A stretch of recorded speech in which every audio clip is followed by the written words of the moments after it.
고요한 아침이었다. 윤서하의 세상은 언제나 그랬다.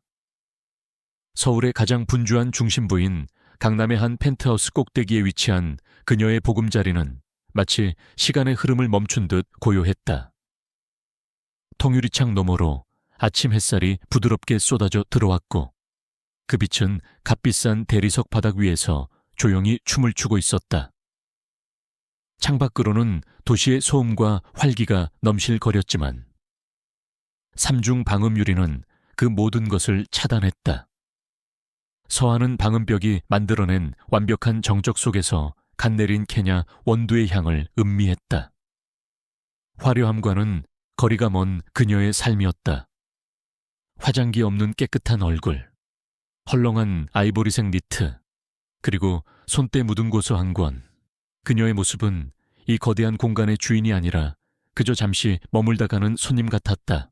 하지만 하이에나가 윤서아의 과거를 파헤치는 동안 윤서아 역시 그의 존재를 이미 파악하고 있었다.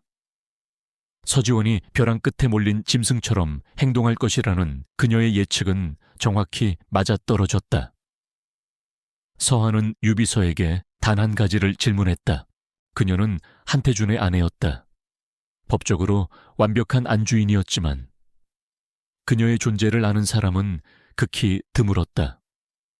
결혼식은 비공개로 진행되었고 공식 석상에 모습을 드러낸 일도 없었다. 한태준은 부동산 재벌 태상그룹의 젊은 회장으로 그의 이름은 늘 언론에 오르내렸지만 그의 아내인 서하의 이름은 단 한 번도 세상에 알려진 적이 없었다. 그녀는 그림자처럼 존재했다. 철저히 계약으로 맺어진 비즈니스적인 관계. 그것이 두 사람의 결혼 생활에 대한 정확한 정의였다. 서하는 2년 전 태준의 제안을 받아들였다. 당시 그녀에게는 간절히 필요한 것이 있었고 그에게는 감당할 수 없는 스캔들을 막아줄 방패가 필요했다. 서로의 필요가 맞아떨어진 완벽한 거래였다. 계약서에는 서로의 삶에 관여하지 않으며 각자의 영역을 침범하지 않는다는 조항이 명시되어 있었다. 그 평화는 오늘까지 완벽하게 지켜져 왔다. 누군가 나를 조사하고 있나요? 정오 무렵 서하의 일상은 잠시 깨어졌다. 그녀는 한태준의 비서인 유비서로부터 메시지를 받았다. 오늘 저녁 7시 갤러리 아르테미스 후원 행사에 태상그룹 대표 자격으로 참석해 주셔야 합니다. 서하는 고개를 갸웃거렸다. 계약 이후 그녀의 외부 활동은 엄격히 제한되어 있었다. 그럼에도 불구하고 이런 요청이 온 것은 이례적인 일이었다. 유비서에게 답장을 보내 이유를 묻자 회장님의 갑작스러운 일정 변경으로 인해 부득이하게 부탁드립니다. 마님께선 그저 가만히 계시면 됩니다. 라는 짧은 답이 돌아왔다. 이유를 더 묻지 않았다. 어차피 그녀의 역할은 정해져 있었다. 그저 그림자처럼 나타났다가 그림자처럼 사라지면 되는 것. 유비서는 다음 날 바로 답을 가져왔다. 서하는 오랜만에 옷장을 열었다.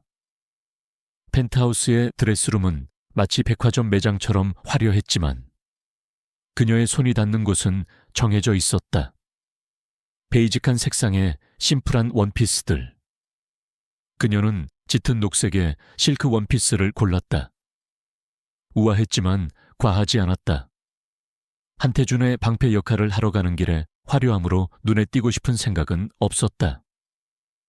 그녀는 화장을 하지 않고 머리를 단정하게 묶었다. 거울 속 자신의 모습은 2년 전과 다름없었다. 평온, 고요, 그리고 무표정. 이것은 그녀가 지난 2년간 지켜온 가면이었다. 네. 사모님의 개인정보 데이터베이스에 몇 차례 해킹 시도가 있었습니다. 저희가 구축해놓은 방화벽에 막혔지만 시도가 아주 전문적이었습니다. 역추적 결과 업계에서 하이에나라고 불리는 해결사의 소행으로 파악됩니다. 갤러리 아르테미스, 서울의 상위 1%가 모이는 사교계의 중심이었다. 갤러리 홀은 고풍스러운 클래식 선율과 사람들의 낮은 대화 소리로 가득했다. 서하는 익숙한 듯 낯선 풍경을 마주했다. 그녀는 사람들 무리에서 벗어나 한쪽 구석에 조용히 서 있었다. 홀 중앙에 전시된 한 화가의 작품을 응시했다. 무채색의 붓터치로 표현된 거친 바다 풍경. 그 그림은 겉으로는 고요해 보였지만 가까이 다가가 보면 폭풍을 억누르고 있는 듯한 강렬한 에너지가 느껴졌다. 서하는 그 그림에 매료되었다. 마치 자신의 삶을 보는 것 같았다. 윤서아의 눈빛이 차갑게 가라앉았다. 올 것이 왔다고 생각했다. 서지원은 이제 금단의 선을 넘었다. 이것은 더 이상 한태준을 사이에 둔 여자들의 질투 싸움이 아니었다. 자신의 정체성을 뿌리째 흔들려는 명백한 공격. 평화를 원했지만 상대가 전쟁을 선포한 이상 피할 수 없었다. 아니, 피할 생각이 없었다. 그녀의 평온이 깨진 것은 한 여자가 요란한 소리를 내며 그녀에게 다가왔을 때였다. 발소리부터 요란하고 시끄러웠다. 서하는 천천히 시선을 돌렸다. 눈앞에는 머리부터 발끝까지 최신 명품으로 치장한 여자가 서 있었다. 강렬한 붉은색 립스틱, 짙은 아이라인, 그리고 몸의 곡선을 과감하게 드러내는 드레스. 요즘 가장 주목받는 여배우 서지원이었다. 그리고 세상 사람들은 잘 몰랐지만 그녀는 한태준 회장의 여자이기도 했다. 서지원은 서하의 허락도 없이 그녀의 앞에 바짝 다가섰다. 그녀의 눈빛에는 노골적인 경멸과 승리자의 여유가 뒤섞여 있었다. 마치 동물원의 희귀동물을 구경하듯 서하를 위아래로 훑어보았다. 그녀는 유비서에게 새로운 명령을 내렸다. 그녀의 목소리는 강철처럼 차갑고 단단했다. 당신이 한태준 회장님의 아내라는 그 그림자 같은 여자 서지원의 목소리는 날카로웠다. 소문대로네. 정말 볼품없다. 난 회장님 옆자리에 있는 사람이 이런 껍데기일 줄은 몰랐거든. 대체 왜 회장님이 이런 여자랑 서류상으로 묶여 있는지 이해가 안 가. 서하는 아무 말 없이 그녀를 바라보았다. 동요하지 않는 차분한 눈빛. 그 태연함이 서지원의 심기를 더욱 건드렸다. 그녀는 서하의 반응을 기대했지만 돌아온 것은 차가운 무표정뿐이었다. 비상 프로토콜을 가동하세요. 타겟 서지원. 그녀의 모든 것을 원합니다. 태어난 순간부터 오늘 아침까지 그녀가 스스로 묻어버렸다고 생각하는 모든 비밀, 모든 대화, 모든 거래, 내역까지 전부 하이엔에게 그녀의 추악한 진실을 역으로 흘려보내세요. 그가 자신이 무엇을 건드렸는지 깨닫게 해주세요. 뭐라고 말 좀 해봐요. 당신 같은 여자 때문에 회장님이 얼마나 힘들어하는지 알기나 해요. 사랑하는 사람과 함께할 수 없는 고통. 서지원은 더욱 목소리를 높였다. 주변의 몇몇 사람들이 이쪽을 힐끔거렸지만 그녀는 아랑곳하지 않았다. 오히려 더 많은 사람들이 봐주길 바라는 듯했다. 그녀는 이 자리에서 윤서아를 완벽하게 짓밟아 다시는 고개를 들지 못하게 만들 작정이었다. 한낱 돈 몇 푼 때문에 계약으로 묶인 껍데기뿐인 존재. 서지원은 윤서아를 그렇게 정의했다. 그것은 유령의 귀환을 알리는 신호탄이었다. 유비서의 지휘 아래, 수면 아래에 있던 윤서아의 조직이 움직이기 시작했다. 그들은 서지원이라는 화려한 포장지가 한꺼풀씩 벗겨지게 만들었다. 그리고 그 안에서 추악하고 끈적끈적한 거미줄 같은 진실들이 모습을 드러냈다. 서하는 마침내 입을 열었다. 말씀하신 고통은 제가 아니라 최수희 씨가 느끼는 것 같군요. 그녀의 목소리는 나지막했지만 이상하게도 또렷하게 들렸다. 서지원의 얼굴이 순간 굳었다. 그녀는 서하의 입에서 자신의 이름이 나오리라고는 예상치 못했다. 그 자리가 원래 당신 것이었다면 지금쯤 당신이 그 자리에 앉아 있었겠죠. 지은 씨 옆에 있는 사람이 내가 아니라. 서한은 냉정하게 말을 이었다. 하지만 지금 그 자리에 있는 건 나예요. 법적으로도, 서류상으로도. 그녀의 말은 비수처럼 서지원의 자존심에 꽂혔다. 서지원은 자신이 이 관계의 실질적인 승자라고 믿어 의심치 않았다. 한태준의 사랑을 받는 것은 자신이었고, 서한은 그저 돈 때문에 발목 잡힌 장애물일 뿐이라고. 하지만 서하의 말은 그 모든 믿음을 흔들었다. 하이에나는 여전히 윤서하라는 벽 앞에서 좌절하고 있었다.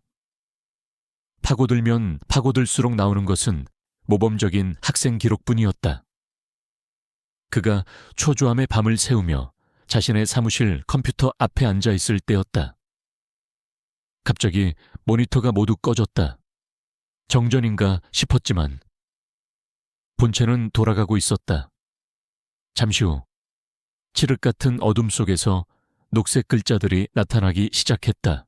이깟 서류 쪼가리가 뭐가 중요하다고. 서지원은 격앙된 목소리로 소리쳤다.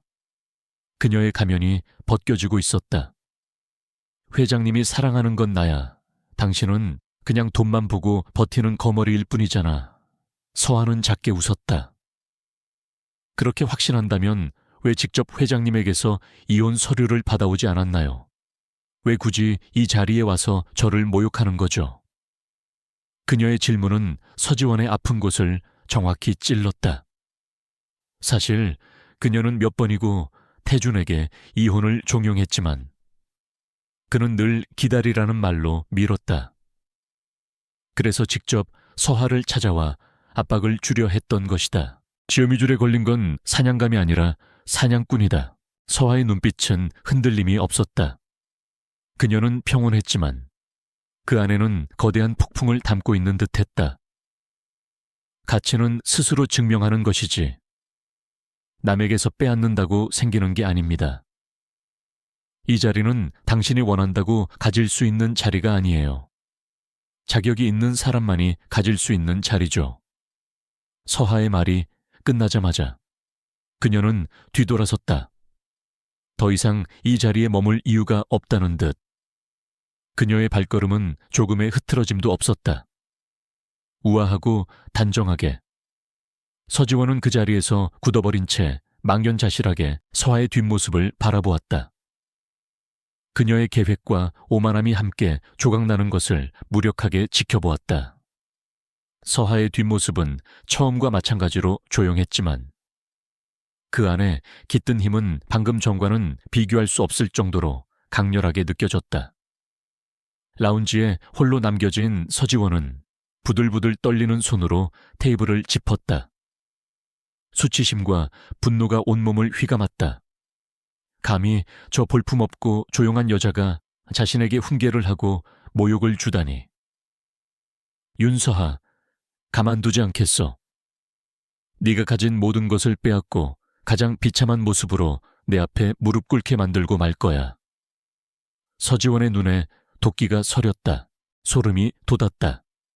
누군가 자신의 시스템을 완벽하게 장악한 것이다. 수십 년간 쌓아온 철옹성 같은 보안 시스템이 종잇장처럼 뚫렸다. 이어지는 메시지는 더욱 충격적이었다. 자신의 비밀 계좌, 과거 범죄 기록, 의뢰인들의 리스트가 화면에 떠올랐다 사라졌다. 그 순간 책상 위에 비상 연락용 휴대전화가 울렸다. 발신자 표시 제한, 떨리는 손으로 전화를 받자 기계로 변조된 섬뜩한 목소리가 흘러나왔다.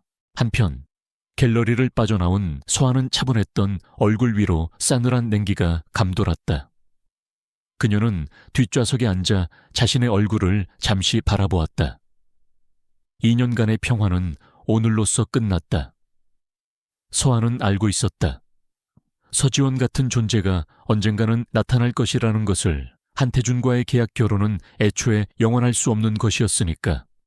하지만 그녀는 서지원의 방식이 선을 넘었다고 판단했다. 그것은 단순한 애정 싸움이나 질투가 아니었다. 자신의 존재 자체를 부정하고 인격을 짓밟으려는 명백한 공격이었다. 그녀는 핸드폰을 들어 유비서에게 짧은 메시지를 보냈다. 오늘 있었던 일, 회장님께 보고하세요. 그리고 서지원 씨, 조사 시작해 사소한 것 하나도 놓치지 말고. 메시지를 보낸 후 그녀는 눈을 감았다. 그녀는 본래 이런 싸움을 즐기지 않았다. 조용하고 평범한 삶. 그것이 그녀가 진정으로 원하는 것이었다.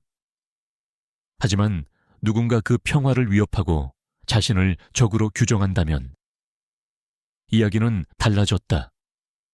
그녀는 싸움에서 져본 적이 없었다. 과거. 그녀는 유령이라 불렸다. 내가 가진 모든 것, 이제 내가 가지고 있다. 윤서에게서 손떼. 계속하면 내 과거가 세상에 공개될 거다. 너의 모든 의뢰인들과 적들에게 어떤 결과가 따를지는 상상에 맡기지. 차가운 어둠이 거대한 저택을 감쌌다. 갤러리에서의 소동 이후 서한은 마치 아무 일도 없었다는 듯이 집으로 돌아와 평소와 다름없는 일상을 보냈다. 그녀는 서재의 거대한 책장 앞에서 한참을 서성이다. 19세기 영국 소설 한 권을 꺼내 들었다. 책을 펼쳤지만 활자들은 그녀의 눈에 들어오지 않았다. 서지원의 날카로운 목소리가 귓게 맴돌았고 갤러리에 가득했던 사람들의 힐끔거리는 시선들이 눈앞에 어른거렸다. 2년간 굳건히 지켜왔던 평온이 흔들리는 것을 느꼈다. 그녀는 책을 덮고 창밖으로 시선을 던졌다. 도시의 야경은 보석을 흩뿌려 놓은 듯 화려했지만 그녀의 눈에는 그저 차갑고 무감각한 빛들의 집합체로 보였다. 하이에나는 공포에 질려 숨조차 쉴 수 없었다. 상대는 자신의 모든 것을 꿰뚫어 보고 있었다. 이것은 경고가 아니었다. 사형 선고였다. 이 저택은 동관과 서관으로 나뉘어 있었다. 동관은 한태준의 공간이었고 서관은 그녀의 공간이었다. 그들은 같은 지붕 아래 살았지만 서로의 그림자조차 밟는 일이 거의 없는 유령 같은 동거인들이었다. 식사는 각자의 공간에서 해결했고 공식적인 행사나 반드시 필요한 서류 작업 외에는 마주칠 일이 없었다. 2년간의 동거는 완벽한 분리 속에서 이루어졌다. 그들의 결혼 생활은 세상에서 가장 비싼 감옥과도 같았다. 편안하고 안전했지만 자유롭지는 않았다. 서한은 이 감옥이 주는 안락함에 익숙해져 있었고 그 익숙함이 영원히 지속될 것이라고 믿었다. 누구냐? 당신. 그날 밤 서한은 잠을 이룰 수 없었다. 침대에 누웠지만 불안한 마음은 진정되지 않았다. 그녀는 조용히 침실을 나와 복도를 걸었다. 발소리를 죽여야 할 필요는 없었지만 그녀의 걸음걸이는 늘 그랬듯이 조용하고 나지막했다. 복도의 끝, 동관으로 이어지는 긴 통로가 나타났다. 평소라면 결코 발을 들이지 않았을 곳이었다. 그러나 오늘 밤 알 수 없는 이끌림에 그녀는 천천히 그곳으로 향했다. 동관의 문은 굳게 닫혀 있었다. 마치 그들의 관계처럼. 나는 유령이다. 서한은 문고리를 잡으려다 멈칫했다. 그때 문이 살짝 열리는 소리가 들렸다. 한태준이 문을 열고 서재로 들어서려는 참이었다. 두 사람의 시선이 허공에서 부딪혔다. 예상치 못한 만남이었다. 태준은 막 퇴근한 듯 넥타이를 살짝 푼 모습이었고 서한은 잠옷 차림이었다. 어색한 침묵이 흘렀다. 먼저 입을 연 것은 태준이었다.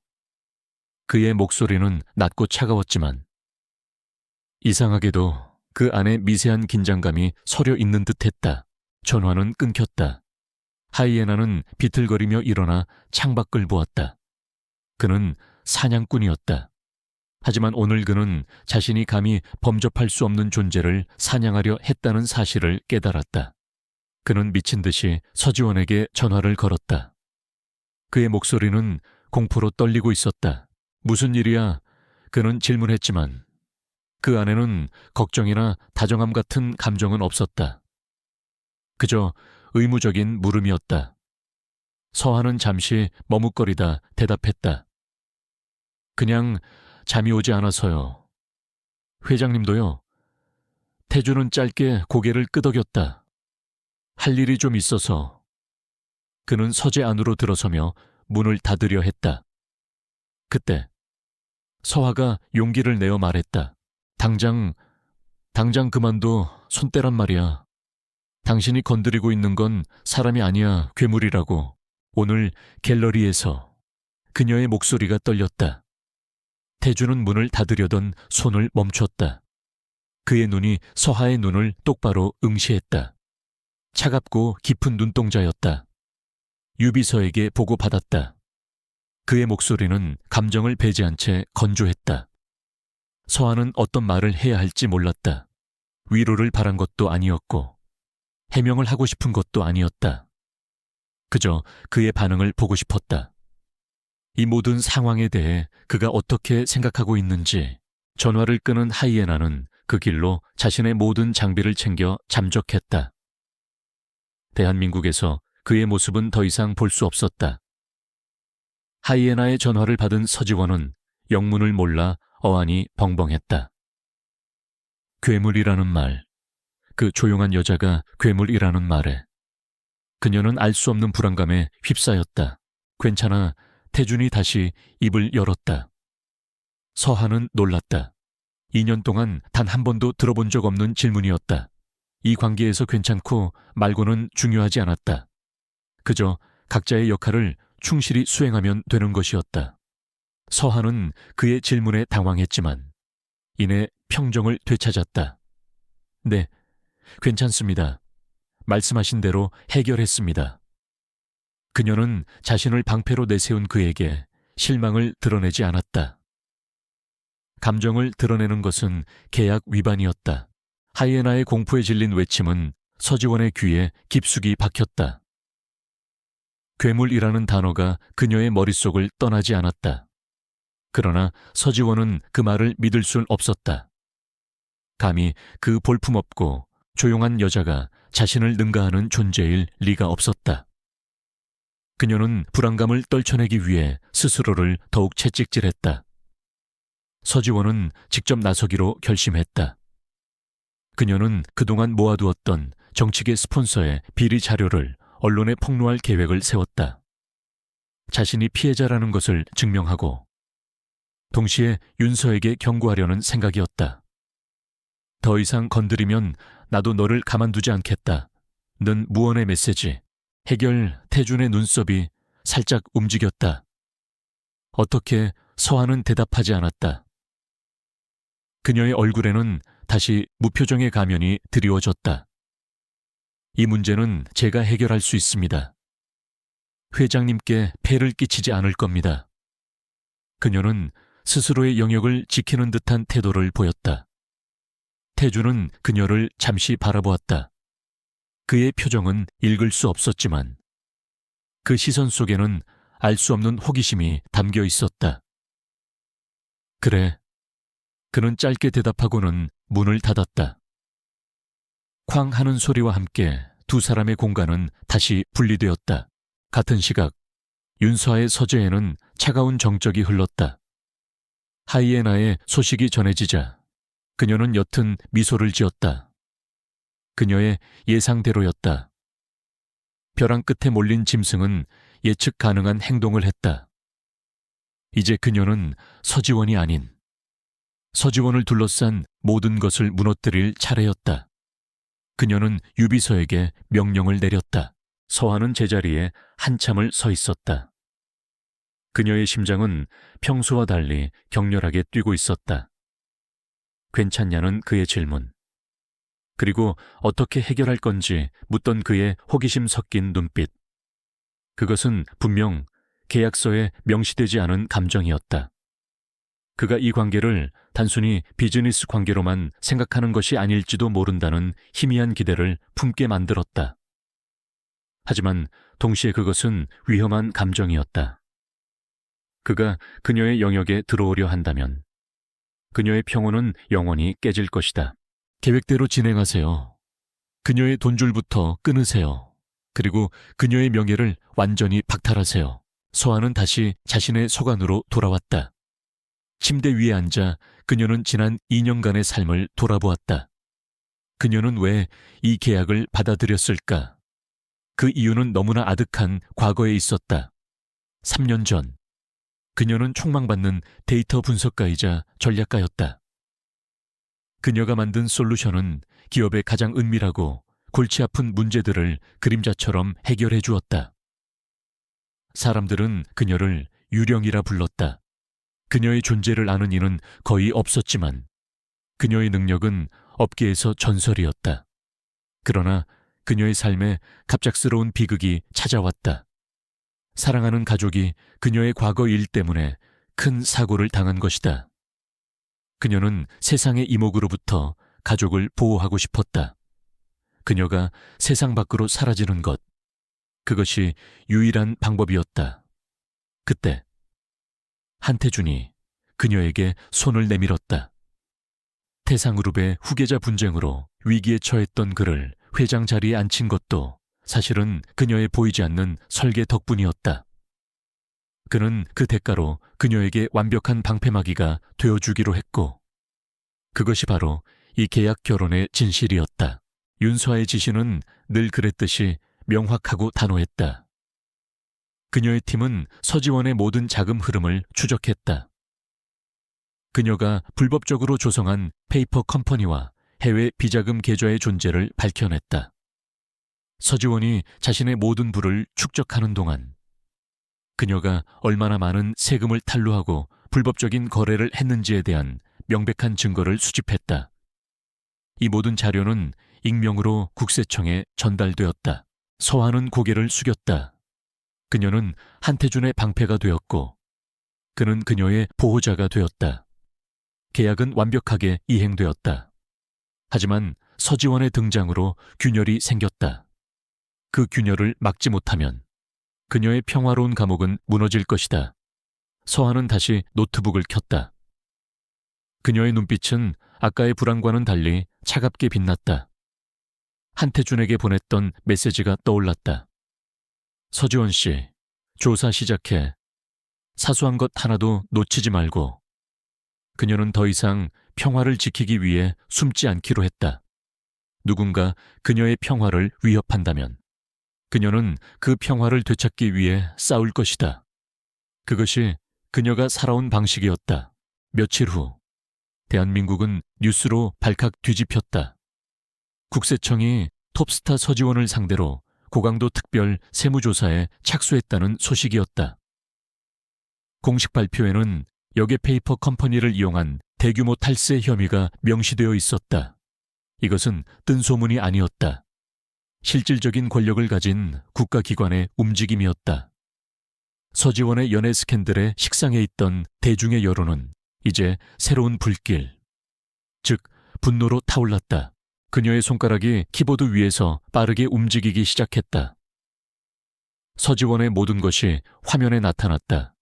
출생 기록, 학적부, SNS 활동 내역, 금융거래 기록까지 마치 한 사람의 인생을 해부해 놓은 것 같았다. 서한은 한 페이지에서 멈췄다. 서지원이 데뷔 초 무명 배우였을 때의 기록이었다. 그녀의 성공 신화는 언제나 타고난 재능과 노력으로 포장되어 있었지만 서한은 그 이면에 다른 이야기가 숨어 있음을 직감했다. 스폰서와의 관계, 동료 배우와의 불화, 그리고 은밀한 뒷거래. 서한은 깊은 한숨을 내쉬었다. 더러운 진흙탕 싸움. 그녀가 가장 피하고 싶었던 일이었다. 하지만 피할 수 없다면 가장 깨끗하고 치명적인 방식으로 끝내야 했다. 그녀는 서지원의 과거에 묻혀있는 한 이름에 주목했다. 김민지. 2년 전 유망했던 신인 여배우였지만 갑작스러운 스캔들에 휘말려 연예계를 떠난 이름이었다. 서한은 그 이름에 얽힌 진실을 파헤치기로 결심했다. 그녀의 눈빛은 과거 유령이라 불리던 시절의 냉철함을 되찾고 있었다. 그저 불륜 여인 줄 알았더니 경제 사범이었잖아. 윤수하의 지시는 늘 그랬듯이 간결하고 명확했다. 그녀의 지시를 받은 사람은 유비서 한 명뿐이었지만 유비서는 그 지시가 단순한 요청이 아님을 알고 있었다. 그는 태상그룹의 1급 비서로서 회장인 한태준의 모든 비밀을 알고 있었지만 윤서하라는 존재는 그에게 여전히 미지의 영역이었다. 서하가 태준의 회장 등극에 결정적인 역할을 했다는 것을 어렴풋이 짐작만 할 뿐 그녀의 진짜 능력과 배경에 대해서는 전혀 알지 못했다. 그러나 서하의 지시에는 한태준의 지시보다도 더 강한 무게감이 실려 있었다. 유비서는 그녀의 말을 한태준의 말처럼 따랐다. 우리가 피땀 흘려 세금 낼 때 저 여자는 해외에 수십억을 숨겨놓고 있었군. 유비서가 움직이자 잠들어 있던 그림자 조직이 깨어났다. 그들은 태상그룹의 공식 조직과는 별개로 오직 윤수아의 명령에만 움직이는 비밀스러운 존재들이었다. 그들은 단순한 정보원이 아니었다. 최고의 화이트 해커, 데이터 분석가, 그리고 전직 국정원 요원 출신의 현장 요원들로 구성된 엘리트 집단이었다.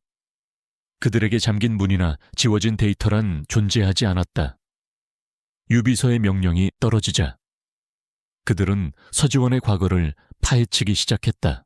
서지원은 패닉 상태에 빠졌다. 그녀는 자신이 아는 모든 권력자에게 전화를 걸어 조사를 막아보려 애썼지만 소용없었다. 국세청이 익명의 제보자로부터 받은 증거 자료는 너무나 상세하고 명백해서 그 누구도 감히 개입할 엄두를 내지 못했다. 그녀의 은행 계좌는 동결되었다. 남은 광고들도 위약금 조항을 검토하기 시작했다. 그녀의 재정적 기반이 뿌리부터 흔들리기 시작했다. 서하는 서재에 거대한 스크린 앞에 앉아 있었다. 스크린에는 서지원의 삶이 마치 거미줄처럼 복잡하게 펼쳐져 있었다. 그녀의 화려한 성공 신화 뒤에 숨겨진 추악하고 끈적끈적한 진실들이 한꺼풀씩 벗겨지고 있었다. 그리고 그 중심에는 서하가 예상했던 대로 한 이름이 있었다. 김민지, 2년 전 연기력으로 촉망받던 신인 여배우였지만 갑작스러운 스캔들로 인해 모든 것을 잃고 은퇴한 비운의 인물이었다. 서지원이 세금 폭풍 속에서 허우적거리는 동안 두 번째 보이지 않는 비수가 날아들었다. 이번에는 그녀가 가장 자랑스러워했던 명성, 바로 배우로서의 재능을 겨냥했다. 윤수아의 팀은 과거 서지원에게 데뷔작 주연을 빼앗겼던 신인 배우 김민지를 다시 찾아냈다. 그녀는 고향에서 조용한 삶을 살고 있었지만 마음의 상처는 아직 아물지 않은 상태였다. 팀은 그녀에게 조심스럽게 접근했다. 강요가 아닌 정의를 되찾을 기회를 제공했다. 최고의 변호인단과 절대적인 신변 보호를 약속했다. 보고서에는 김민지의 사고, 전후 행적이 자세히 기록되어 있었다. 그녀는 서지원과 같은 소속사였으며 서지원의 첫 주연작을 두고 치열하게 경쟁하고 있었다. 서지원이 주연 자리를 따내기 직전 김민지는 갑자기 사생활, 동영상 유출 의혹에 휘말렸다. 명백한 조작이었지만 대중의 비난은 걷잡을 수 없었다. 그녀는 결국 신경쇠약에 걸려 연기 활동을 중단해야만 했다. 서하는 화면 속 김민지의 사진을 응시했다. 사진 속 그녀의 눈은 활기와 꿈으로 가득 차 있었다. 그 꿈이 어떻게 무참히 짓밟혔는지 서하는 보고서를 통해 생생하게 느낄 수 있었다. 동시에 그들은 서지원의 뺑소니 사고를 뒤집어쓰고 감옥에 갔던 전 매니저와도 접촉했다. 출소 후 약속했던 보상금의 절반도 받지 못한 채 쓴맛을 본 그는 분노와 배신감 속에서 살고 있었다. 그에게는 아직 비장의 무기가 남아 있었다. 서지원이 자신의 범죄를 의기양양하게 인정하는 내용이 담긴 낡은 녹음 파일이었다. 서아의 마음속에서 차가운 분노가 일었다. 그녀는 자신이 겪은 모욕보다 한 사람의 인생을 짓밟은 서지원의 잔인함에 더 큰 분노를 느꼈다. 서에게도 비슷한 경험이 있었다, 과거. 그녀의 뛰어난 능력을 시기한 경쟁자들 때문에 사랑하는 가족이 위험에 처했던 기억. 세상의 빛을 피해 그림자 속으로 숨어들어야 했던 그 순간의 절망감이 다시금 떠올랐다. 서에게 있어 서지원은 단순히 한태준의 애인이 아니었다. 그녀는 자신이 가장 혐오하는 종류의 사람이었고, 그녀가 짓밟은 꿈은 그녀 자신의 과거를 연상시켰다. 이것은 더 이상 개인적인 싸움이 아니었다. 그것은 정의에 관한 문제였다. 두 개의 익명 소포가 사회 비리를 고발하는 탐사 보도 프로그램 PD 앞으로 배달되었다. 한 소포에는 김민지의 이름이 적힌 오리지널 시나리오와 창작 일자를 증명하는 자료가, 다른 소포에는 치명적인 녹음 파일이 들어있었다. 프로그램은 목요일 황금 시간대에 방영되었다. 전 국민은 신상이 보호된 채 눈물로 호소하는 김민지의 사연을 들었다. 그리고 뒤이어 녹음 파일 속 서지원의 진짜 목소리를 듣게 되었다. 유비서님, 김민지 씨의 현재 위치를 파악하세요. 그리고 그녀와 접촉하세요. 조심스럽게. 그녀가 상처받지 않게. 서하는 보안 영상 통화로 유비서에게 명령했다. 사모님, 직접요. 유비서의 목소리에는 놀라움이 묻어났다. 보통의 경우라면 이런 일은 부하 직원에게 맡기는 것이 상식이었다. 서하는 단호하게 말했다. 직접 만나야 합니다. 그녀의 증언이 필요해요. 그녀가 진실을 말할 수 있도록 도와주세요. 그리고 그녀의 삶을 망친 사람에게 정당한 대가를 치르게 해주세요. 서하의 목소리는 조용했지만 그 안에는 강철 같은 의지가 담겨 있었다. 착각하지 마. 내가 진짜 너한테 고마워하는 줄 알아. 넌 그냥 내 방패막이었을 뿐이야. 네 인생보다 내 미래가 훨씬 더 중요하거든. 며칠 후 서하는 서울 외곽의 한적한 요양원에서 김민지를 만났다. 김민지는 2년 전에 활기 넘치던 모습은 온데간데 없고 병약하고 초췌한 모습이었다. 그녀는 서하를 경계했다. 낯선 여자의 방문에 불안해하는 기색이 역력했다. 서하는 자신을 밝히지 않았다. 그저 당신의 이야기를 듣고 싶어서 왔다고만 말했다. 처음에는 입을 열지 않던 김민지는 서하의 진심 어린 눈빛에 조금씩 마음을 열었다. 그녀의 목소리는 희미했지만 그 안에 담긴 절망과 분노는 서하의 가슴을 아프게 했다. 대중의 분노는 폭발했다. 그녀는 탈세범일 뿐만 아니라 다른 사람의 인생을 짓밟고 성공을 훔친 파렴치한이었다. 재능 있는 배우라는 그녀의 이미지는 산산조각났다. 벼랑 끝에 몰린 서지원은 방역을 결심했다. 그녀는 긴급 기자회견을 열었다. 수백 대의 카메라 앞에서 그녀는 눈물을 흘리며 모든 혐의를 부인했다. 저는 그 사람이 제 꿈을 짓밟았다는 걸 알아요. 그 영상을 유출한 사람이 누군지도 알아요. 하지만 아무도 제 말을 믿어주지 않았어요. 저는 힘없는 신인이었고 그 사람은 이미 정상에 올라선 스타였으니까요. 제가 할 수 있는 건 아무것도 없었어요. 김민지는 눈물을 흘렸다. 저는 제 삶이 사라졌다고 생각했어요. 제 꿈, 제 열정, 모든 것이 사라졌어요. 이건 음모예요. 누군가 저를 파멸시키려고 하고 있어요. 저는 피해자입니다. 서하는 조용히 그녀의 손을 잡았다. 사라진 게 아니에요. 당신의 삶은 여전히 여기 있어요. 단지 잠시 멈춰 있었을 뿐이에요. 서하의 목소리는 따뜻하고 부드러웠다. 당신의 이야기를 세상에 들려주고 싶지 않으세요. 당신을 짓밟은 사람에게 당신이 아직 살아있다는 것을 보여주고 싶지 않나요? 김민지는 서하의 말에 잠시 멍하니 그녀를 바라보았다. 오랫동안 잊고 살았던 분노와 삶의 의지가 희미하게 되살아나는 것을 느꼈다. 그녀는 완벽하게 피해자를 연기했다. 그 순간만큼은 남아있던 소수의 팬들이 동정심을 느꼈을지도 모른다.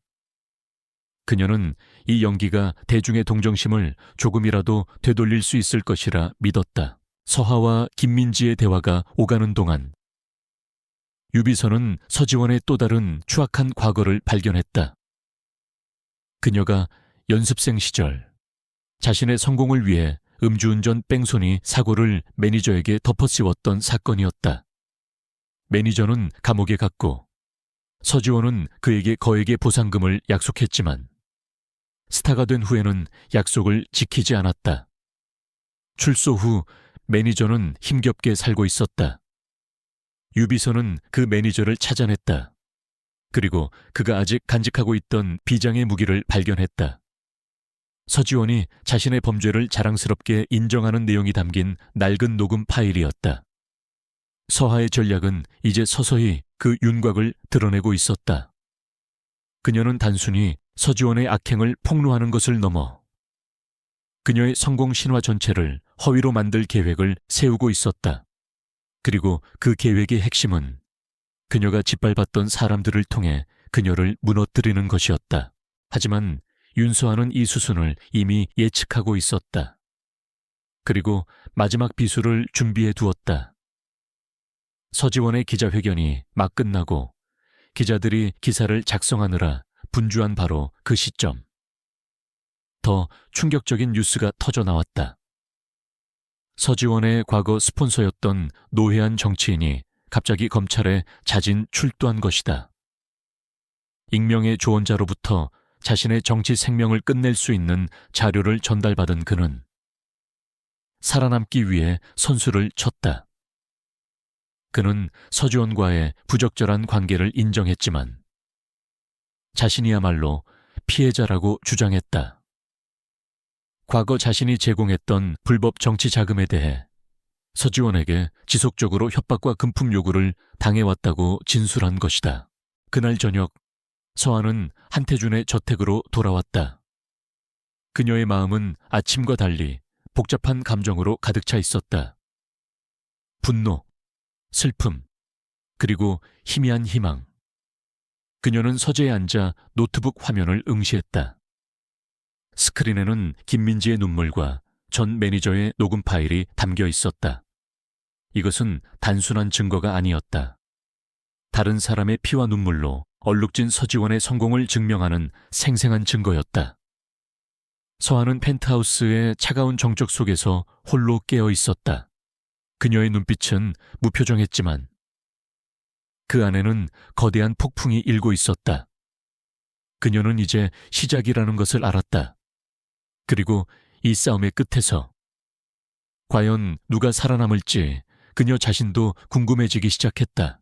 이제 서지원은 탈세범이나 파렴치한이 아니었다.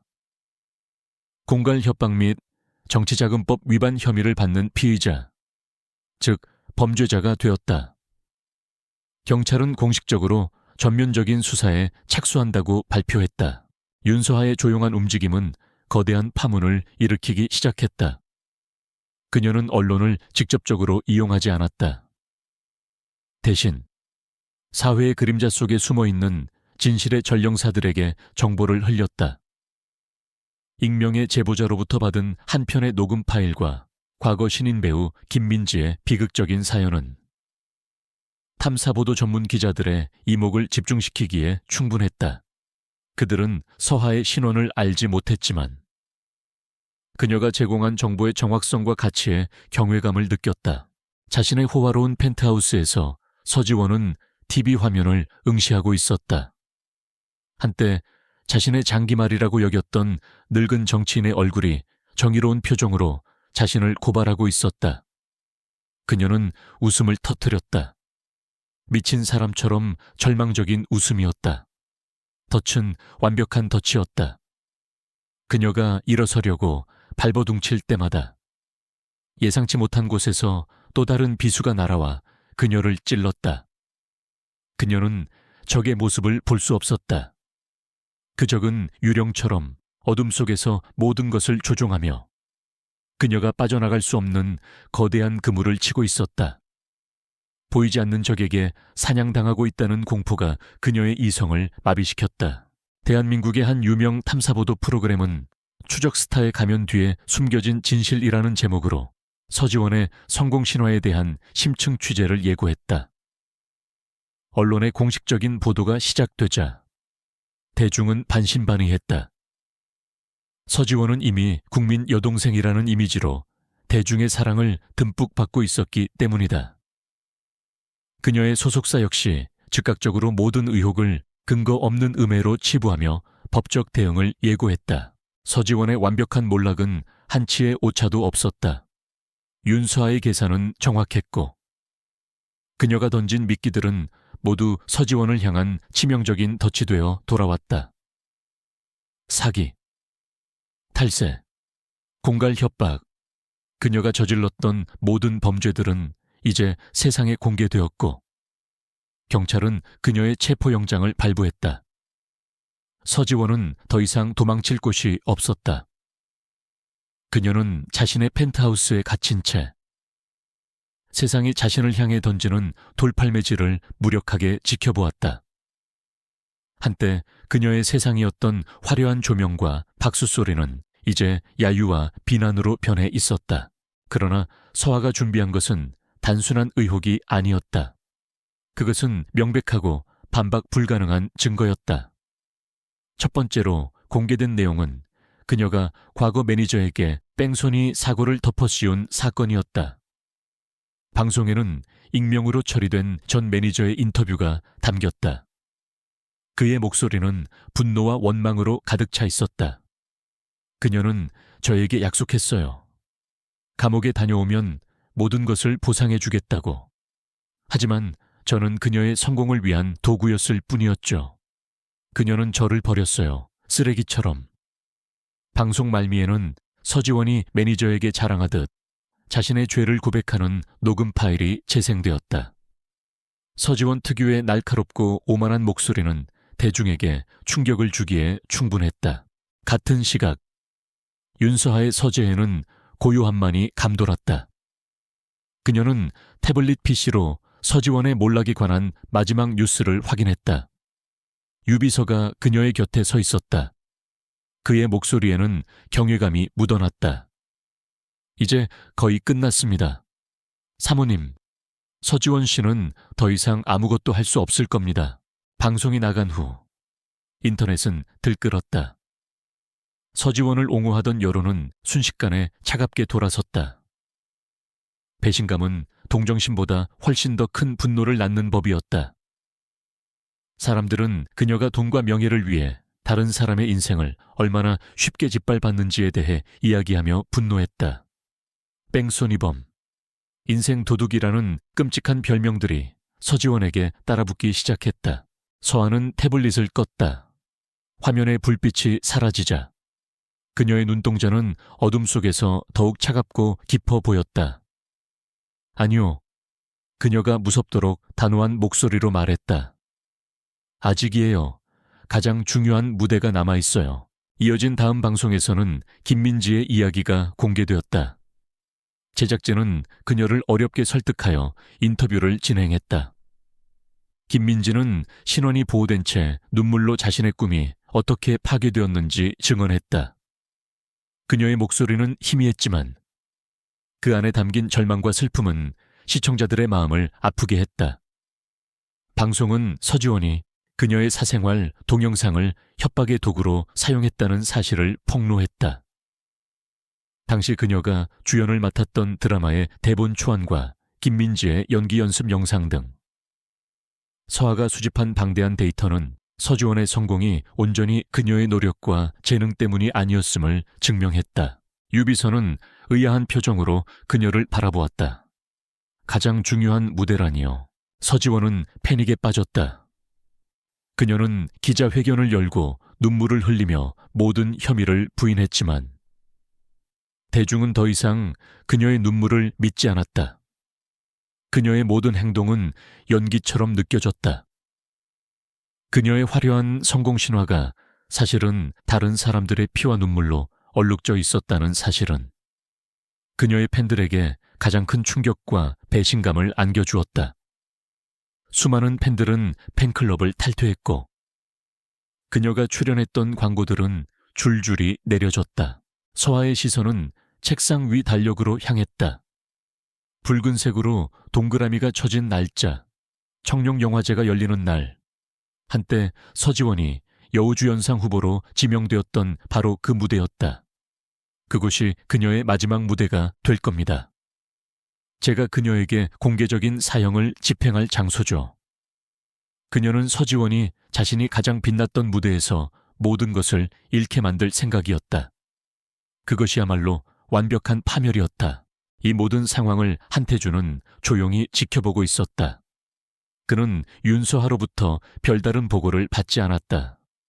그러나 서아가 시작한 일이 언론을 통해 어떻게 전개되고 있는지, 그리고 그 파급력이 얼마나 큰지 그는 누구보다 잘 알고 있었다. 태준은 그의 서재에 앉아 와인잔을 홀짝였다. 그의 옆에는 최신 뉴스 기사들이 빼곡히 띄워져 있는 태블릿 PC가 놓여 있었다. 서지원의 몰락과 함께 그녀가 자신에게 매달렸던 애절한 모습이 그의 머릿속에 교차했다.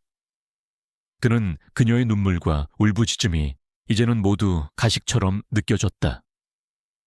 반면 윤서아의 조용하고 냉철한 대응은 그에게 깊은 인상을 남겼다. 청룡영화제가 열리는 밤, 서울의 하늘은 다이아몬드를 뿌려놓은 듯 반짝였다. 대한민국 최고의 스타들이 가장 화려한 드레스와 턱시도를 차려입고 레드카펫을 밟았다. 카메라 플래시는 불꽃처럼 터졌고 팬들의 함성은 광장을 가득 메웠다. 영화계의 최대 축제, 명예와 꿈이 가득한 밤이었다. 그리고 그날 밤 서지원이 나타났다. 검은색 리무진에서 내린 그녀는 눈에 띄게 수척하고 창백했지만 두 눈만은 광적일 정도의 절박한 빛으로 불타고 있었다. 그녀가 모습을 드러내자마자 기자들이 하이에나 떼처럼 몰려들었다. 서지원 씨, 제기된 혐의들 모두 사실입니까? 경찰 조사는 어떻게 되어가고 있나요? 한태준 회장님과는 연락하셨습니까? 태준은 서아가 자신을 방패로 삼았다고 생각했지만 서아의 행동은 그 이상의 의미를 지니고 있었다. 그녀는 단순히 자신을 지키려 한 것이 아니었다. 그녀는 서지원의 추악한 과거를 파헤치고 그녀가 짓밟았던 사람들에게 정당한 대가를 치르게 해주었다. 그 방식은 잔인할 만큼 효율적이었고 외과 의사의 칼처럼 정확했다. 태준은 자신의 비서인 유비서를 불렀다. 유비서, 윤 사모님께서 지금 무엇을 하고 계신지 알아봐.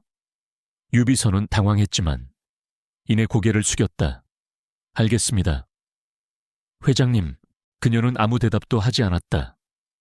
비극적이면서도 단호한 표정을 지은 채 모든 질문을 무시하며 걸어갔다. 이것이 그녀의 마지막 도박이었다. 아직 수사가 진행 중이라 후보 자격은 박탈당하지 않았다. 그녀는 이 무대를 자신만의 비극적인 연극 무대로 삼아 대중의 동정심을 다시 얻어 판세를 뒤집을 작정이었다. 그날 밤 유비서가 태준의 서재로 돌아왔다. 회장님, 사모님께서는 지금 특별히 다른 일정은 없으십니다. 그저 서재에 계십니다. 태준은 의미심장한 미소를 지었다. 아니, 그녀는 지금 다른 일을 하고 있을 거야. 아주 흥미로운 일을. 태준은 태블릿 PC에 전원을 껐다. 그의 눈빛은 깊고 알 수 없었다. 계속 주시해. 그녀의 일거수일투족을 내게 보고해. 그는 서에게서 눈을 뗄 수 없었다. 그녀의 평온함이 거대한 힘을 숨기고 있다는 것을 그는 직감적으로 느끼고 있었다. 서지원의 몰락은 시작에 불과했다. 이 게임의 끝에서 과연 누가 웃게 될지, 그리고 서하의 진짜 정체는 무엇인지 태주는 점점 더 궁금해졌다. 그는 윤서하라는 여자가 예상보다 훨씬 더 재미있는 사람이라는 것을 깨닫고 있었다. 고요한 서재에서 윤서하는 생방송 중계 화면을 지켜보고 있었다. 그녀는 그곳에 없었다. 그녀는 이 연극에 보이지 않는 연출가로서 스크린 뒤에서 모든 것을 관망하고 있었다. 그녀의 옆에는 유비서가 팀과 함께 마지막 단계를 조율하고 있었다. 서지원은 자신의 세계가 무너져 내리는 것을 무력하게 지켜보았다. 한때 자신을 떠받들던 언론과 대중은 이제 그녀에게 돌을 던졌고 광고주들은 줄줄이 계약을 파기했다. 그녀의 화려한 펜트하우스는 공허한 감옥이 되었고 울부짖음만이 가득했다. 그녀는 자신이 아는 모든 권력자에게 전화를 걸고 문자를 보냈지만 모두 외면하거나 연락을 피했다. 한태준 역시 마찬가지였다. 그의 전화는 며칠째 연결되지 않았고 그녀의 문자는 읽음 표시조차 되지 않았다. 마치 세상에 존재하지 않는 사람처럼 객석 맨 앞줄에 앉은 서지원은 손바닥 안에 작은 종이 쪽지를 꽉 쥐고 있었다. 그녀가 미리 준비한 눈물의 수상소감 원고였다. 그녀는 자신이 상을 타고 이 연설을 하게 된다면 여론이 바뀔지도 모른다고 믿었다. 약간의 혼란, 약간의 동정심, 그것만 얻을 수 있다면 탈출구가 생길 것이었다. 서지원은 더 이상 참을 수 없었다. 그녀는 이성을 잃고 마지막 남은 희망을 향해 달려갔다. 바로 한태준이었다. 그녀는 이 모든 것이 윤서아가 꾸며낸 음모일 뿐이며 그가 자신을 만나주기만 한다면 모든 오해를 풀 수 있다고 믿었다. 그녀는 한밤중에 태상그룹 본사 건물 지하 주차장으로 향했다. 그가 퇴근하는 길목을 막아서라도 단판을 지어야 했다. 시상식이 진행되었다. 여우주연상 부문이 호명되자 긴장감이 최고조에 달했다. 카메라는 후보에 오른 여배우들의 얼굴을 차례로 비추었고 서지원의 얼굴에 멈췄을 때 그녀의 표정은 비장한 각오로 가득 찬 가면과도 같았다. 시상자가 봉투를 열었다. 최고 연기의 여우주연상은 극적인 정적이 흘렀다. 배우 김지현님입니다. 어두컴컴한 주차장 기둥 뒤에 숨어 얼마나 기다렸을까. 마침내 익숙한 마이바흐 차량이 회장 전용 엘리베이터 앞에 멈춰 섰고 한태준이 모습을 드러냈다. 흐트러짐 없는 걸음걸이, 냉막한 표정. 그는 언제나처럼 완벽한 통제 속에 있는 듯 보였다. 그의 옆에는 언제나처럼 유비서가 그림자처럼 서 있었다. 서지원이 아니었다. 실망감과 이상한 안도감이 뒤섞인 물결이 서지원의 얼굴을 스쳐 지나갔다. 수상 소감을 이용하려던 그녀의 계획은 물거품이 되었다. 하지만 그녀는 몰랐다. 윤서아의 계획은 애초에 그녀의 수상 여부와는 아무런 상관이 없었다는 것을. 태준 씨, 시상식이 다음 순서로 넘어가려던 찰나 사회자가 갑자기 말을 이었다. 자, 이제 잠시 시간을 내어 오늘 후보에 오르신 모든 재능 있는 여배우들을 기리기 위한 특별 영상을 함께 보시겠습니다. 바로 그 순간이었다. 윤서아의 팀이 기다려온 순간 그들은 방송 시스템을 완벽하게 장악했다. 객석의 조명이 어두워졌다. 무대 뒤편. 후보들의 영화 속 명장면을 비춰야 할 거대한 스크린이 갑자기 깜빡였다. 그리고 전혀 다른 영상이 시작되었다. 검은 화면 위로 하얀색의 단순한 자막이 떠올랐다. 서지원은 달려나가 그의 앞을 막아섰다. 수행비서들이 그녀를 제지하려 했지만 한태준은 손짓으로 그들을 물렸다. 그는 감정 없는 눈으로 서지원을 내려다보았다. 며칠 사이에 초췌해진 그녀의 얼굴, 분노와 절박함이 뒤섞인 눈빛. 한때 그가 재미삼아가지고 놀았던 화려한 인형은 이제 망가지고 닳아버린 장난감이 되어 있었다. 서지원의 진실. 왜 왜 연락 안 받았어요? 내가 어떻게 지내는지 몰랐어요. 그 기사들 다 거짓말인 거 알잖아요. 다 그 여자가. 윤서아가 꾸민 짓이라고요. 객석 전체가 숨을 죽였다. 서지원을 포함한 모든 사람들이 믿을 수 없다는 듯 스크린을 쳐다보았다. 영상이 시작되었다. 그것은 윤서아가 수집한 모든 증거를 전문가처럼 편집한 한 편의 탐사 다큐멘터리였다. 전 매니저를 경멸하는 서지원의 오만한 목소리가 담긴 녹음 파일로 영상은 시작되었다. 뒤이어 김민지가 눈물을 흘리며 자신의 꿈이 어떻게 도둑맞았는지 증언하는 영상이 나왔다. 스크린에는 정치인에게서 서지원의 페이퍼 컴퍼니로 흘러들어간 자금의 은행 기록이 비춰졌고, 뒤이어 그녀에게 협박당했다고 주장하는 그 정치인의 기자회견 장면이 삽입되었다. 그리고 단 한 번도 공개된 적 없었던 CCTV 영상. 몇 년 전 서지원의 차량이 뺑소니 사고를 내는 장면이 선명하게 재생되었다.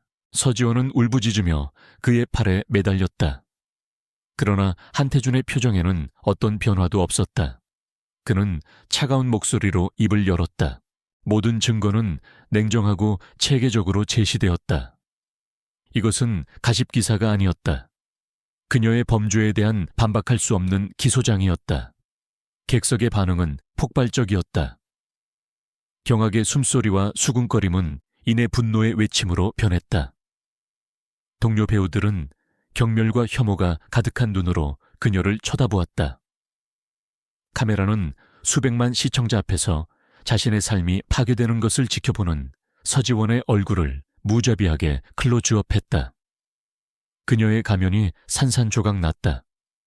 비극적인 표정은 사라지고 벌거벗은 공포만이 남았다.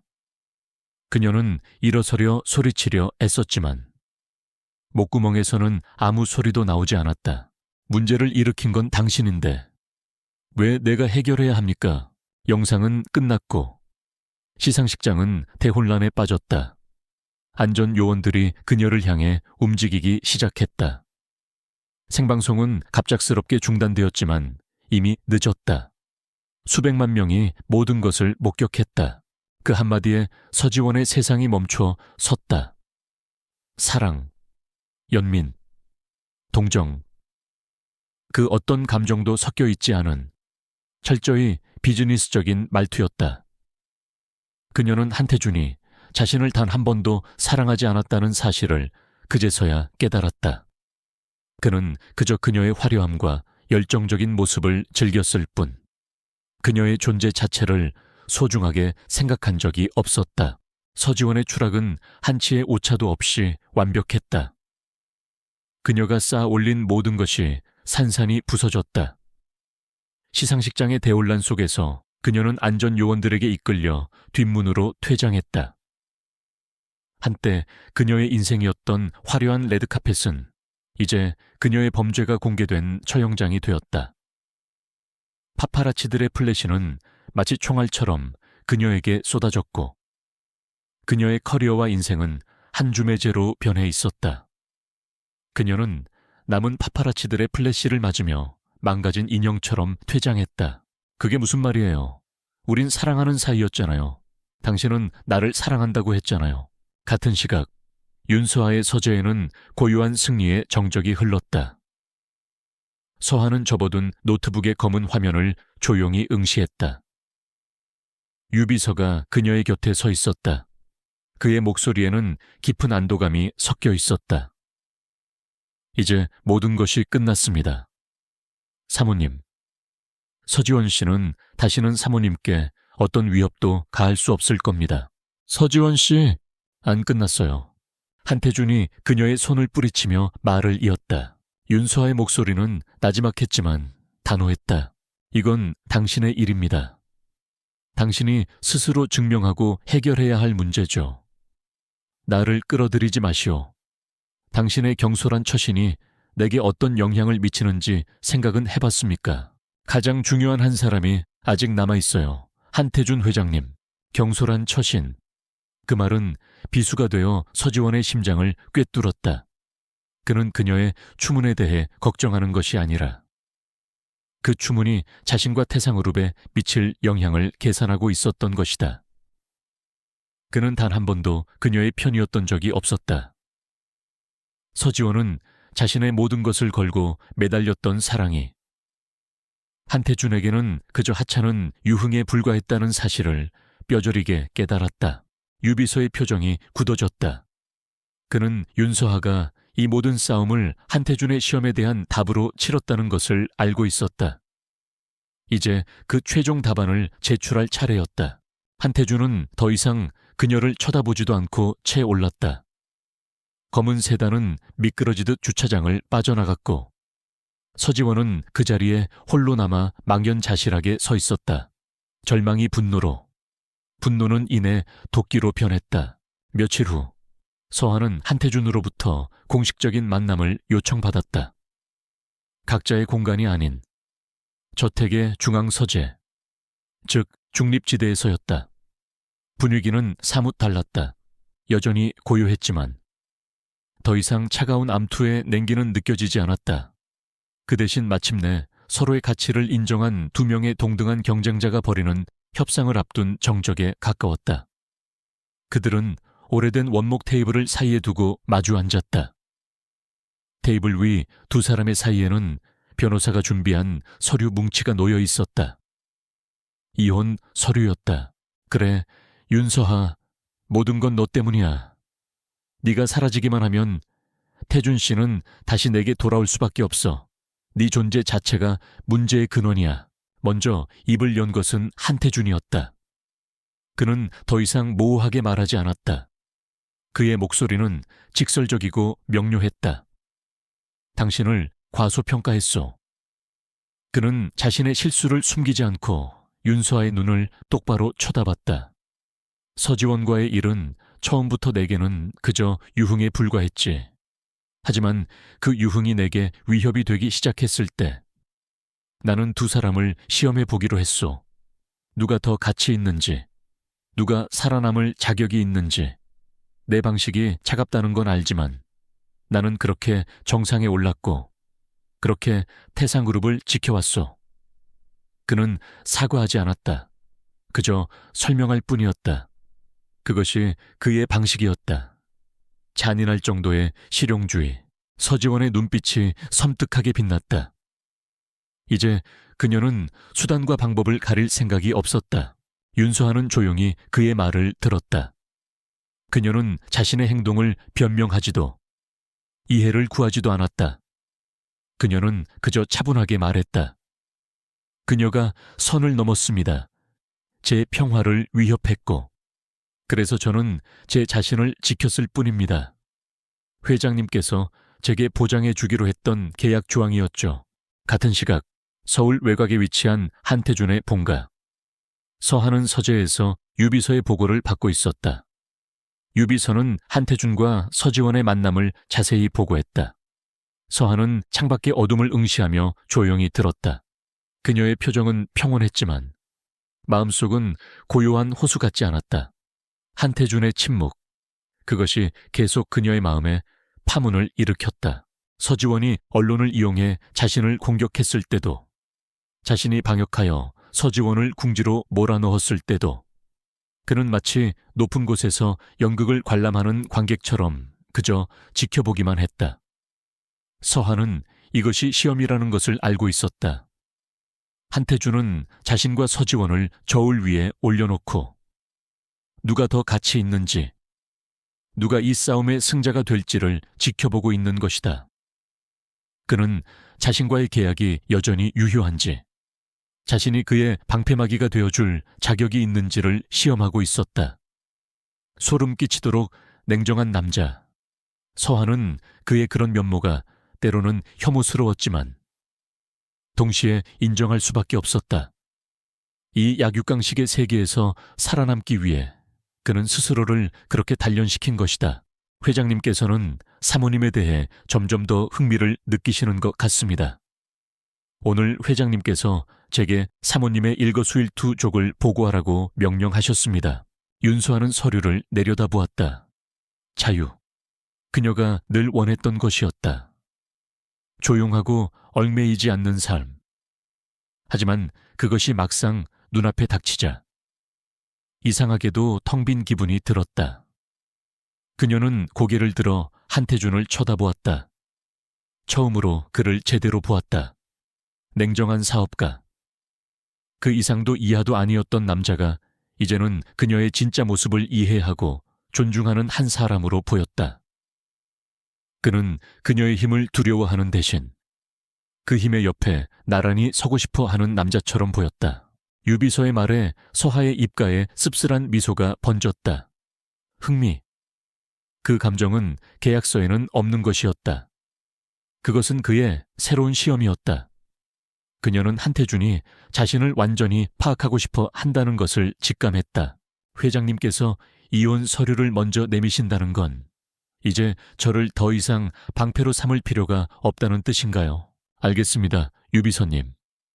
한 가지 더 부탁할 것이 있어요. 서하의 질문은 날카로웠다. 한태준은 그녀의 질문에 미소를 지었다. 계산적이지 않은 진짜 미소였다. 이혼 서류는 단지 지난 챕터를 끝내기 위한 형식일 뿐이요. 당신의 능력을 알게 된 이상 당신을 단순한 방패로만 두는 것은 태상그룹의 막대한 손실이지. 서하의 목소리는 강철처럼 차가웠다. 그는 양복조끼 안주머니에서 다른 종이 한 장을 꺼냈다. 법률 서류가 아니었다. 그냥 평범한 흰 종이 한 장이었다. 그는 그것을 이혼 서류 옆에 놓고 그녀에게 밀었다. 종이 위에는 그의 필체가 담긴 한 문장이 적혀 있었다. 서지원이 지금 어떤 심리 상태인지, 그리고 다음 행동을 어떻게 할지 예측해 보세요. 그녀는 벼랑 끝에 몰린 짐승처럼 행동할 겁니다. 가장 비열하고 가장 치명적인 수를 쓸 겁니다. 제 과거를 파헤치려 들겠죠. 윤서아라는 사람과 새로운 시작을 하고 싶소. 유비서는 그녀의 예리한 통찰력에 다시 한번 놀랐다. 그는 서하가 한태준과 서지원의 관계는 물론 그들의 심리까지도 꿰뚫어 보고 있다는 것을 깨달았다. 계약이 아닌 파트너로서 그녀의 모든 것을 알고 존중하고 함께 나아가고 싶은 한 사람의 제안이었다. 윤서아는 그 문장을 읽었다. 그녀의 평온한 표정에 마침내 작은 균열이 생겼다. 스쳐 지나가는 놀라움, 그리고 어쩌면 희미한 미소. 그녀는 펜을 들고 그의 문장 아래에 그녀 자신의 대답을 적었다. 알겠습니다. 사모님 곧바로 착수하겠습니다. 윤서아는 그의 문장 아래에 그녀 자신의 대답을 적었다. 유비서가 나간 후 서하는 홀로 서재에 남았다. 그녀는 태블릿 PC를 들어 서지원의 몰락에 관한 뉴스들을 다시 한번 훑어보았다. 모든 것이 순조롭게 진행되고 있었다. 하지만 그녀는 마음속 깊은 곳에서 불안감을 떨쳐낼 수 없었다. 서지원과의 싸움은 이제 끝을 향해 가고 있었지만 한태준이라는 또 다른 거대한 산이 그녀 앞에 버티고 있었다. 서하는 이 게임이 어디까지 이어질지, 그리고 그녀가 이 모든 것을 감당할 수 있을지 알 수 없었다. 그녀는 이 모든 싸움을 끝내고 다시 조용하고 평범한 삶으로 돌아가고 싶었다. 하지만 그 평화는 그녀가 원하는 만큼 쉽게 찾아오지 않을 것 같았다. 그녀의 삶은 이미 유령의 삶이 아니었다. 그것은 거대한 그림자 전쟁의 한복판에 있었다. 파트너십은 신뢰를 기반으로 합니다. 증명해 보이세요. 벼랑 끝에 몰린 서지원은 더 이상 물러설 곳이 없었다. 그녀는 윤서하라는 존재가 단순한 계약 결혼의 희생양이 아니라 자신을 파멸시키기 위해 철저히 계획된 거대한 음모의 배후라는 것을 직감했다. 하지만 그녀는 상대의 모습을 볼 수 없었다. 마치 유령과도 같았다. 서지원은 공포에 질려 미친 사람처럼 울부짖었다. 그녀에게 남은 마지막 카드는 돈으로 모든 비밀을 파헤치고 인간을 나락으로 떨어뜨리는 해결사, 바로 하이에나였다. 예스라는 대답은 아니었다. 하지만 그것은 도전을 받아들이겠다는 선언이었다. 이제 막 열리기 시작한 문이었다. 그들 자신만의 규칙으로 만들어갈 새로운 시작. 그녀는 종이를 다시 그에게로 밀었다. 한태준은 그녀의 글씨를 읽었고 처음으로 어떤 계산도 없는 진짜 미소가 그의 입가에 번졌다. 그는 그녀의 대답이 긍정이 아닌 도전이라는 것을 알고 있었다. 그리고 그 도전이 자신의 삶을 훨씬 더 흥미롭게 만들 것이라는 것도. 하이에나는 업계에서 전설로 통하는 인물이었다. 그의 본명은 아무도 몰랐다. 의뢰인들은 그를 그저 하이에나라고 불렀다. 죽은 시체에서도 살점을 뜯어내는 그의 집요함과 잔혹함 때문이었다. 그는 돈만 주면 어떤 비밀이든 파헤쳤고 어떤 인간이든 나락으로 떨어뜨릴 수 있었다. 서지원이 그에게 연락했을 때 그의 목소리는 무감각하고 차가웠다. 기꺼이. 그는 짧게 대답하며 종이를 접어 양복 안주머니에 넣었다. 이번 타겟은 누군가. 이혼 서류는 여전히 그들의 사이. 테이블 위에 놓여 있었다. 아무도 건드리지 않은 채. 그것은 지난 챕터의 잔해이자 그들이 딛고 선 새로운 시작의 발판이었다. 두 사람은 더 이상 대화를 나누지 않았다. 그들은 그저 마주 앉아 각자의 생각에 잠겼다. 한태준은 윤서아의 고요함 속에 숨겨진 거대한 힘을 보았다. 그녀는 그저 조용한 존재가 아니라 폭풍을 잠재울 수 있는 거대한 대양이었다. 그는 그녀의 존재가 자신의 외로운 정상에 얼마나 큰 평화와 힘을 가져다 줄지 직감했다. 윤서아, 그 여자의 과거를 전부 파헤쳐 줘요. 먼지 한 톨까지. 그 여자를 사회에서 매장시킬 수 있는 거라면 뭐든지 찾아내. 윤서아 역시 한태준을 다시 보았다. 그는 냉정하고 계산적이었지만 동시에 그녀의 힘을 인정하고 두려워하지 않는 사람이었다. 그녀를 단순한 장식품이나 방패가 아닌 동등한 위치에서 함께 걸어갈 파트너로 인정한 남자. 서아가 그동안 숨겨왔던 유령의 삶이 이제 한태준이라는 거대한 방패 아래에서 세상 밖으로 나올 기회를 얻은 것이었다. 서지호는 복수심에 이글거리는 목소리로 말했다. 그녀는 몰랐다. 자신이 지금 열려고 하는 것이 판도라의 상자라는 것을. 그리고 그 상자 깊은 곳에 있는 것이 윤서하의 약점이 아니라 자기 자신을 파멸시킬 괴물이라는 것을. 며칠 후 태상그룹은 공식적으로 한태준 회장의 이혼을 발표했다. 성명서는 짧고 간결했지만 마지막 문장은 모든 언론의 주목을 끌었다. 한태준 회장은 윤서아 여사의 위대한 인품과 강인함에 깊은 존경심을 표하는 바입니다. 그녀의 인격에 대한 어떠한 공격도 근거 없는 것이며 우리 그룹의 모든 법적 역량을 동원하여 대응할 것입니다. 하이에나는 의뢰를 수락하고 즉시 움직였다. 그의 전문 분야는 인간 해부였다. 출생 기록, 학적부, 금융거래 내역, 통신 기록. 그는 합법과 불법의 경계를 넘나들며 자신이 가진 모든 수단을 동원했다. 하이엔에게 이 일은 식은 죽 먹기처럼 쉬운 일로 보였다. 무명의 아내, 그것도 존재 자체가 알려지지 않은 인물이라니. 비밀이라고 해봤자 숨겨놓은 애인이나 도박 중독 정도일 것이라고 생각했다. 세상은 여전히 윤서아라는 존재에 대해 떠들썩했다. 그녀는 누구인가, 어디서 왔는가, 어째서 태상그룹의 회장이 이혼 발표문에 굳이 그녀에게 공개적인 존경심을 표했는가. 기자들은 그녀의 과거를 파헤치려 애썼지만 그들이 마주한 것은 여전히 텅 빈 벽뿐이었다. 윤서아는 여전히 유령이었고 미지의 존재였으며 그 사실은 그녀의 이야기를 더욱 신비롭게 만들 뿐이었다. 그러나 며칠이 지나도 결과는 이상할 정도로 깨끗했다. 윤서아, 서울의 평범한 중산층 가정에서 태어나 무난한 학창 시절을 보냈고 명문대 우수한 성적으로 입학하고 졸업했다. 졸업 후 한태준과 결혼하기 전까지 약 2년간의 공백기가 있었지만 그 기간의 행적은 그 어디에도 남아있지 않았다. 해외 출입국 기록도, 특별한 금융 거래도 없었다. 마치 그 2년 동안 세상에서 증발이라도 했던 것처럼 SNS 기록은 전무했다. 싸이월드, 페이스북, 인스타그램, 그 어떤 곳에서도 윤수아라는 이름의 흔적을 찾을 수 없었다. 이 시대에 인터넷에 발자국 하나 남기지 않은 20대 여성이라니. 하이에나는 직감적으로 무언가 잘못되었음을 느꼈다. 더러운 과거보다 무서운 것이 이토록 완벽하게 깨끗한 과거였다. 누군가 의도적으로 모든 흔적을 지워버리지 않고서는 불가능한 일이었다. 운명의 밤이 지나고 서지원은 뉴스에서 예견되었던 대로 경찰에 체포되었다. 그녀는 모든 것을 잃었다.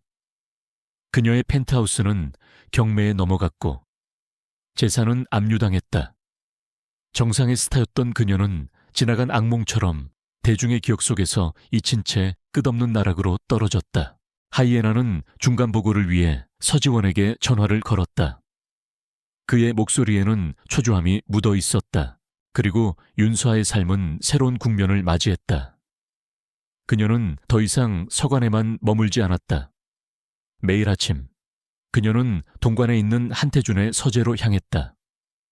그들의 첫 번째 공동 프로젝트는 태상그룹의 사회공헌 사업 재정비였다. 이 프로젝트는 단순한 자선 활동이 아니었다.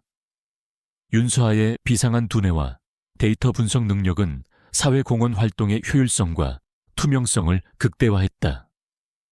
그녀의 아이디어는 사회에 실질적인 변화를 가져왔고 태상그룹의 이미지는 혁신적이고 윤리적인 기업으로 탈바꿈했다. 의뢰하신 건 보통 일이 아닙니다. 배경이 아주 깨끗하거나 혹은 아주 대단한 누군가가 뒤를 봐주고 있는 것 같습니다. 시간과 비용이 더 필요합니다. 그들의 관계는 점차 깊어졌다. 그들은 연인처럼 다정하게 대하지 않았다. 대신 그들은 서로의 지성을 존중하고 서로의 고독을 이해했다. 그들의 대화는 주로 사업과 사회 문제에 관한 것이었지만 그 속에는 서로를 향한 깊은 신뢰와 존경이 스며들어 있었다. 서아는 한태준이 가진 책임감과 무게를 이해했고 한태준은 서아의 고요함 속에 숨겨진 따뜻한 마음을 보았다. 수화기 너머의 서지원은 신경질적인 목소리로 쏘아붙였다. 어느 날 저녁 그들은 서재의 창가에 나란히 앉아 있었다. 도시의 불빛이 반짝이는 밤이었다. 한태준은 조용히 말했다. 처음에는 당신이 내 방패가 되어주기를 바랐지. 그런데 이제는 당신이 내 옆에서 함께 칼을 들고 싸우는 파트너가 되었군. 돈은 얼마든지 줄 테니 어떻게든 찾아내 그 여자가 숨 쉬는 것까지 알아내란 말이야. 서아는 미소 지었다. 파트너십의 증거가 되었나요? 오만하고 어리석은 여자. 하이에나는 속으로 혀를 찼지만 겉으로는 알겠다고 대답했다. 그는 이 일에 자신의 명예를 걸고서라도 무언가 찾아내야만 했다. 이미 충분히 증명했소. 이제는 이혼 서류를 찢어버려도 되겠군. 한태준은 그녀의 손을 잡았다. 서아의 손은 따뜻했다. 그것은 더 이상 비즈니스적인 관계가 아니었다. 두 개의 날카로운 지성이 서로의 교차점을 찾은 두 영혼이 만들어내는 새로운 관계였다. 그들은 함께 미래를 써내려갈 것이다. 회장과 계약 아내가 아닌 동등한 두 명의 파트너로서 어쩌면 그 이상으로 그들의 이야기는 이제 막 시작되고 있었다. 하지만 당신의 방식은 내 예상보다 훨씬 더 치명적이었소. 한태준의 눈빛에 존경이 담겼다. 나는 당신이 그저 내게 매달릴 줄 알았지. 하지만 당신은 싸웠고 이겼소. 그것도 완벽하게. 그는 이혼 서류 뭉치를 그녀 쪽으로 밀었다. 계약은 끝났소. 당신은 이제 자유요. 그동안 고마웠소. 태상그룹의 회장 자리를 지켜준 것도, 그리고 이번 위기를 해결해 준 것도.